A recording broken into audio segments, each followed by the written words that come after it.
The first thing I want to let you all know is that everything in this guidebook is 100% research based. None of it's my opinion, none of it's Bridget's opinion. We agree with a lot of it, but everything that we wrote in it, we had to make sure it was backed up by scientific research. So it's not, this is written by experts that we took from. So we put it into our own words, but there is a sources page if you want to check your facts and check the sources. It's on the back if you ever want to look it up. But most of it is based on sources like Donald Graves, Thomas Newkirk, and a lot of Lucy Calkins. But we've taken those things that you guys are used to seeing with Writer's Workshop, and we've simplified it. I know we all love Lucy Calkins. Well, some of us do. Bridget is obsessed. She's my idol. So be careful. But I think sometimes Don't speak poorly of her. Yes. When we look at Lucy Calkins' curriculum, the things that she writes, sometimes it's a little overwhelming. It's pages and pages for a unit. So what we did is we really studied those things and we condensed it to about 1 page per session so that it's not so overwhelming and scary. And it's still just as enriching as any other type of writer's workshop you're going to see. We wanted to make it reader user-friendly, reading-friendly, nothing too complicated. So, and since you guys are getting trained on this, we want you to really look at these units when you get to your classrooms and when you try them. We want your feedback because you're going to be the experts implementing it into your classroom. Yeah, we wrote it. We won't cry, well, maybe a little bit because we did work all summer on it. But if you have suggestions, we really, really want to know if what's working and what's not working.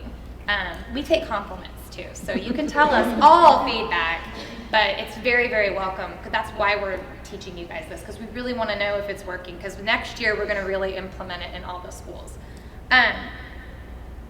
Oh, another thing that's really cool about the Writer's Guidebook is it implements every single objective in literacy that our district has. So it's covering all of our literacy skills, writing and reading. We made sure of that too when we wrote it. So it's all going to be incorporated. And we'll talk a little bit more about what that's going to look like in your literacy block, but just know everything in there follows our Broken Arrow standards and covers all of those skills for the whole year. So you don't have to worry about looking that up or try to find something for those skills. The next thing I'm going to kind of go over with you guys is the vocabulary. This is kind of slow, it's okay. You can follow along with me in your guidebook, but you really don't have to. But you're gonna see the guidebook is arranged in a way where every lesson is called a session. That doesn't mean it's one day, it can be. But you can take a session and make it last a couple of days if your class needs that. So that's why we called it session and not day. But some of the words you're gonna see on your sessions, I'm just gonna kind of go over what those words mean.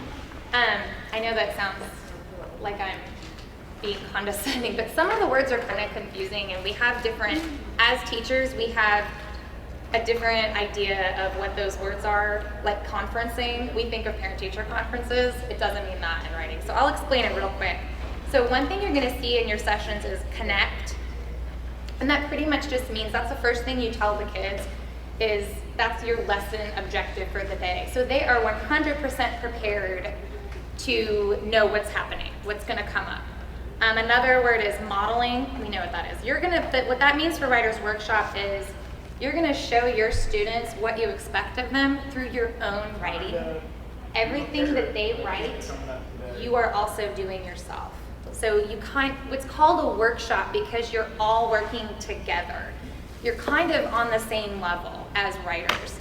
Yeah, you're the teacher, you're the facilitator, but it kind of shows them if you can do it and if I have to do all the writing, then you can do it too. If I'm gonna be doing this exact same assignment and I'm writing it as a model for you, you guys can do that too as my students. Another word is active engagement.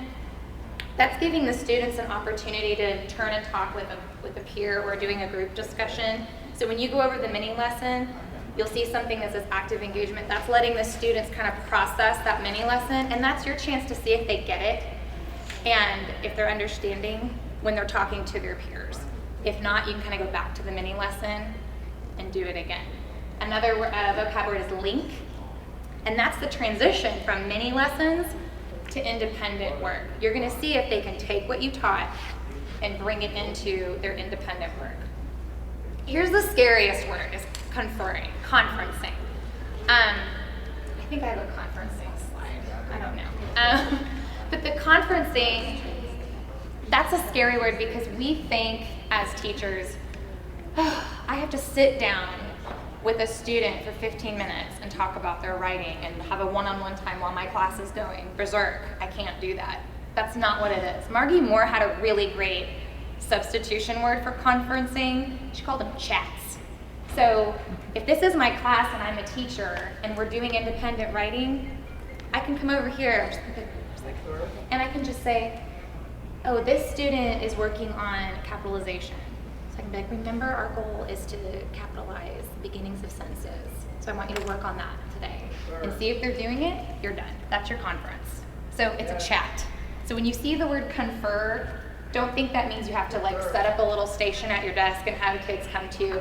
It just means you're just kind of walking around, taking observations, and you can see about 5 kids a day.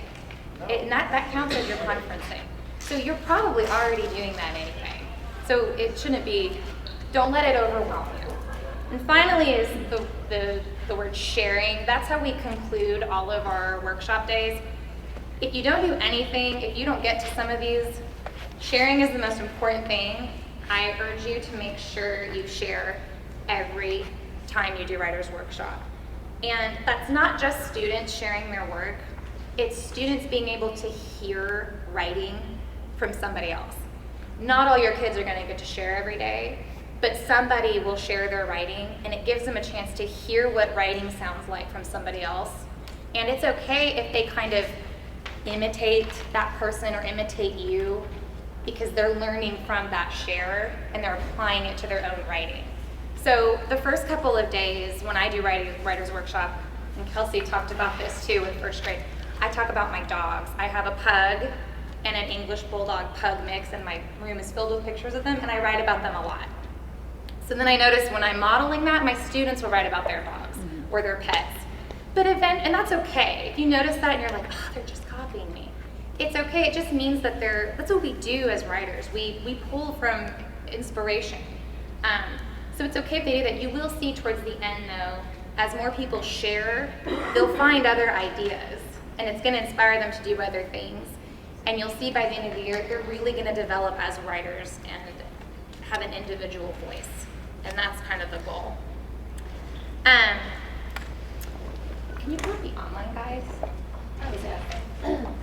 The next thing I want you guys to know is your guidebooks are online. It's on the Broken Arrow website. It's slow, the slideshow's slow. Okay, Lindsay, it's baschools.elementary instruction. Okay, it's baschools.org/elementary instruction. That's the easiest way to get there. And then you're gonna go to academics and curriculum. Yay, internet. And then you'll go to the early childhood elementary instructional website. I don't know if you've seen it. It has that cute little Brandon Chitty's daughter jumping like this. If you've ever seen it, but the whole entire guidebook is online. If you have trouble finding it, just email me or Bridget and we can send you the link, but it's on the website. Here it is. So all the grades are here, and we have them divided by an appendix, and that's all your anchor charts, your conferring sheets, your rubrics, and a list of your mentor texts that we suggest. And then you have the actual unit, which is what you're going to teach. And you can do whatever you want with them. You can print them off, you can bind them, you can even just do it all online. So it's all available to you. We do have examples at the tables, but everything's online.